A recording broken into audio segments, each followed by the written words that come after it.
How to unsend mail in Gmail after 1 hour.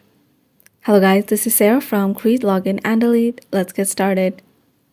So unfortunately, there's not a feature where you can unsend mail in Gmail after 1 hour, but there is a feature where you can unsend mail, but you can only unsend it up to 30 seconds. If you want to turn on this feature, first go ahead and open Mail at the browser.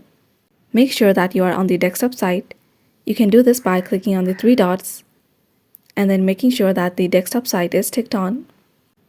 Once it's ticked on, click on the setting icon at the top right corner, and at the top you'll see all settings. Click on that. So over here you'll see undo send.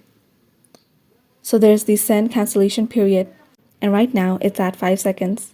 So click on this arrow, and the maximum amount you can set it for is 30 seconds.